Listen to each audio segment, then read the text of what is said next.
Starting one now. Okay. So we looked at the teams. Let's figure out what really happens here. Refresh the page. Are we calling fetch all cards? Probably not. Let's see what happens. We refresh, and we get promise pending. Team promise pending, right? Because this is a promise. But wait, it gets better. Okay, so the reason I'm writing code like this isn't because I've just lost my marbles, right? It's because I'm about to demonstrate await, right? So if I use this keyword await, I can write await.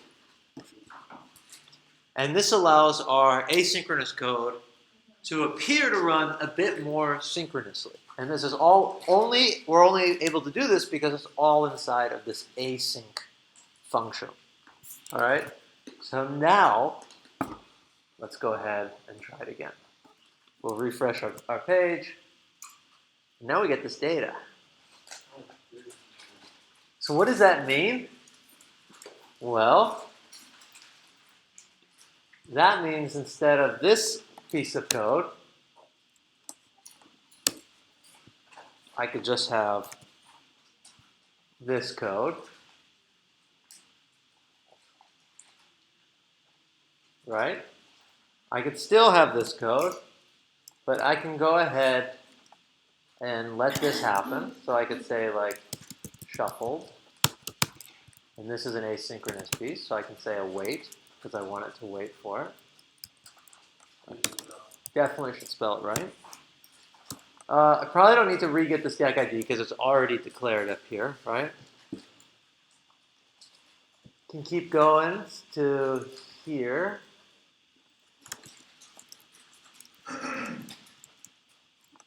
Right, so I'm going to go ahead and just get rid of that. And then we can go ahead and say let drawn cards or something. And this is going to equal, let me just make this a little cleaner. So we'll get rid of this res. And now we've gotten rid of so much code, right? And we can just go ahead and put our debugger here.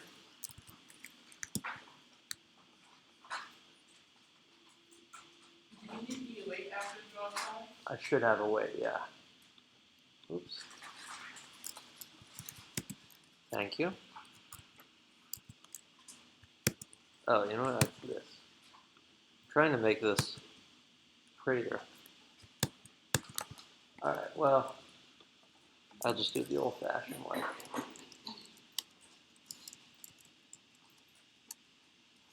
So hopefully you can see that this is a lot more readable than what we had before, yeah? So let's go ahead and run this. So we run it. Await is only valid in async function. We are inside of an async function. So what does it not like?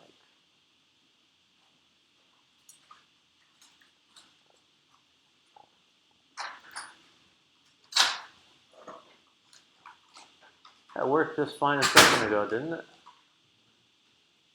Where does it stop working?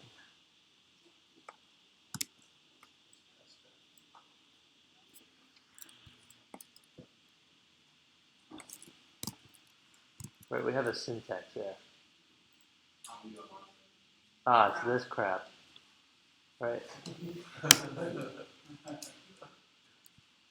Okay, I'm just gonna go back to here.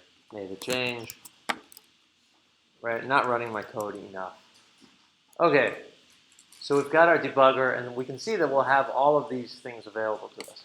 So we have our res. We have our deck ID. We have our shuffled, right? Which if we wanted stuff out of that, we could say shuffled.data. We have our draw cards.data, right? If we wanted the cards, we could say Got cards.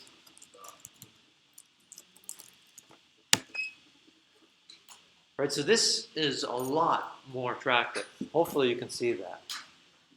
Right, so this is the way we want you to be writing code from now on. Okay, it's important to still know that especially not everywhere has async await yet. Okay, like async await is relatively new, like maybe 2-3 years. That's pretty new in the tech world. Most things that exist were built before then, right? So a lot of those will be .thens and promise hell, right? But this is a lot prettier way of writing code. Anything anyone notices that sucks or that we're not doing now that we were doing before? Isaiah? Yeah, we're not catching anything, right? Is that good or is that bad? Well, it's bad. But that's okay. I like how confident you said it. Right? We still need to use catch. And so we probably don't, but we don't want to do this dot catch anymore. So the final thing that I want us to learn today before we're done learning new stuff today is when we write with async await, we need to be using try catch blocks. They look like this. So I have my async. Oh, no, don't do anything. I'm going to write try. Simple as writing the word try. Opening a block of code. I want to try doing all of this stuff. Right? That's what I want to try to happen. Asynchronous means maybe it doesn't always work, right? So I'm saying try to do all this. If this doesn't work, catch. It's going to take in an error, and it's going to do some sort of thing in my error block, right? Maybe I have a debugger, maybe I'm just logging my error to the screen.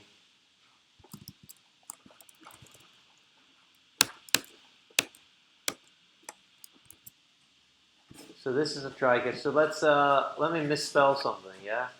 Let's go ahead and take the S off of shuffle, so it just says huffle.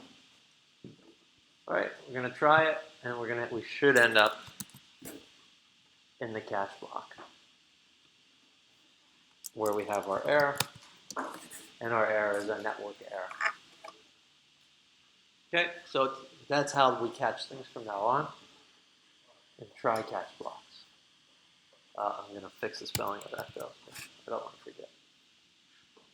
So we can go ahead and get rid of all this stuff. And you'll see that this code looks very synchronous. However, if I write inside of my try block and I console log our array, I'll say draw cards .data.cards. Right, I'm calling fetch cards right here. Underneath this, console.log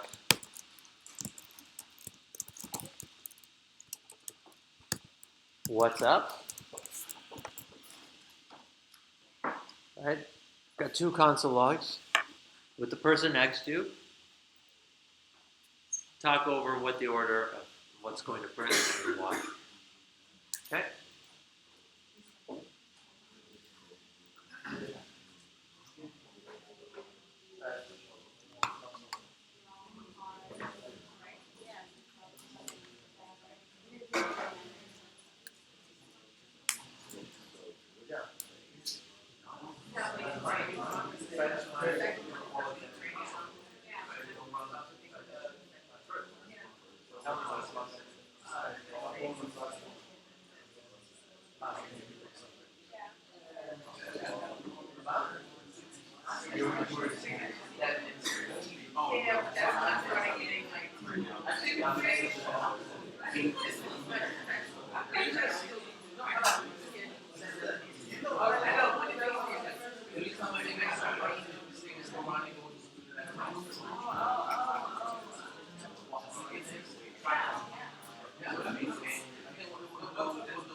All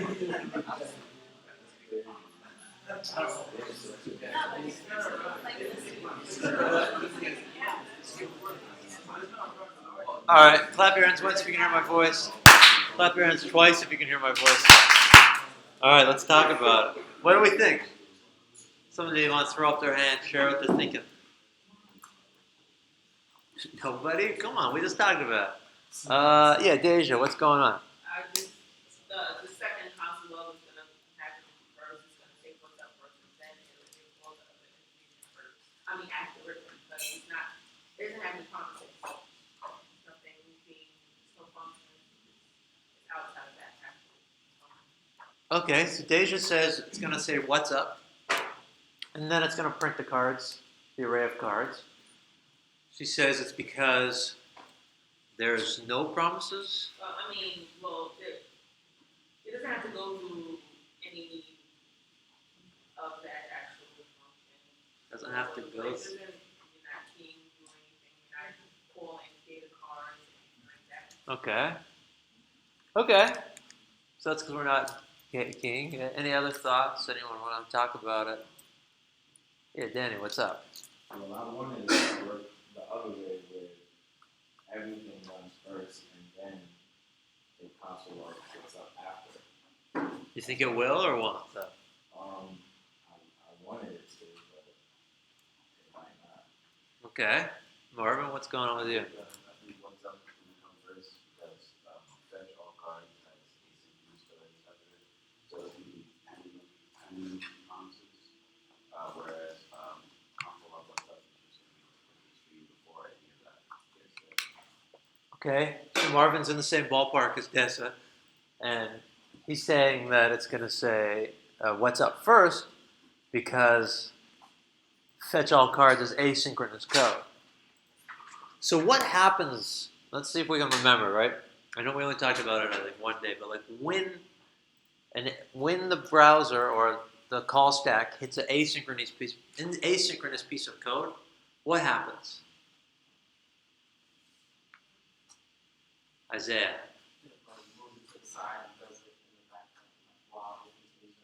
That's right, right? It goes from, I gotta get a Sharpie. All right, whatever I find first.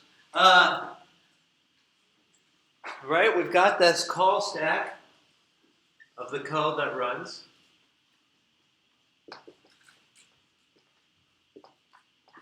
Code to run. Right, when it hits asynchronous code, do you remember async? Async gets moved over to the browser API. Right, remember this a little bit? Browser API, once it resolves there, where does it go? Anyone remember?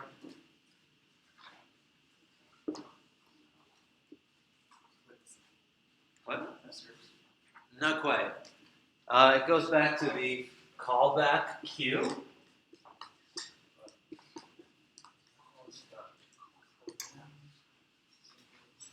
Right? And then when the stack is empty, we dequeue and move it into the call stack.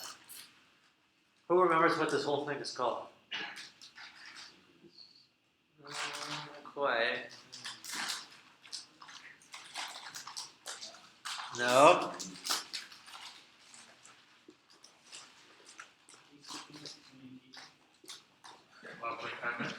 All right. Give me a letter. H. A?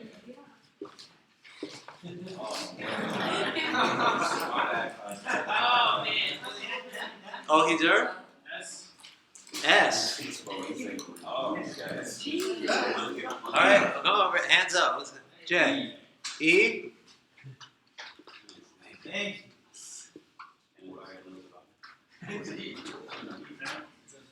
What? Who's? Raise your hand if you want to say. Marvin? A V? What? T. Okay. What is it?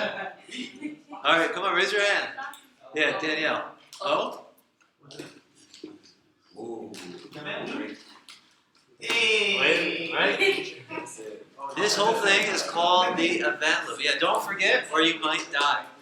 Right? Right, this is the event loop. So we're going to go around, call stack, hits asynchronous code, gets moved to the browser API, settles in there, gets moved to the callback queue. When this is clear, so when the stack is empty, we can go ahead and dequeue that callback, put it into the stack, and then continue downwards. So, with that in mind, what's going to happen?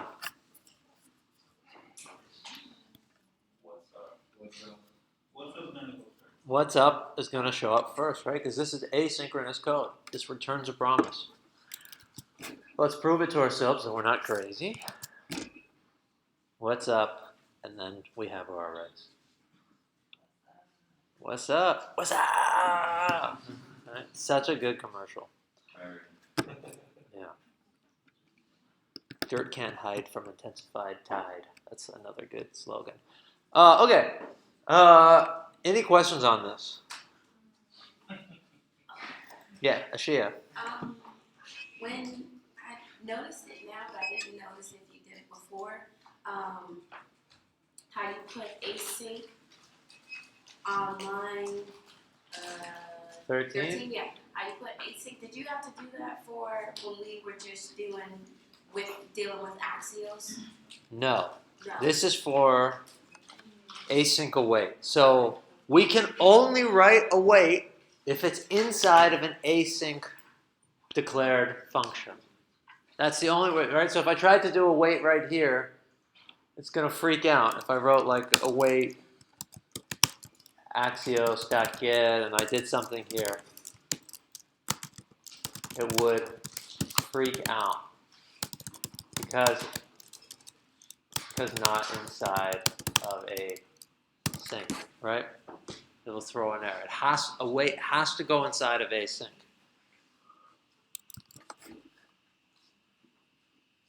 Okay, so this async returns a promise, and we use a try catch block where all of the async, like await stuff, is going to be catched. So async await it allows us to write asynchronous code that appears more synchronous, therefore making it a lot more readable, a lot less nesting. And even though this still isn't like best practice, right? Because I'm still calling await a bunch of times.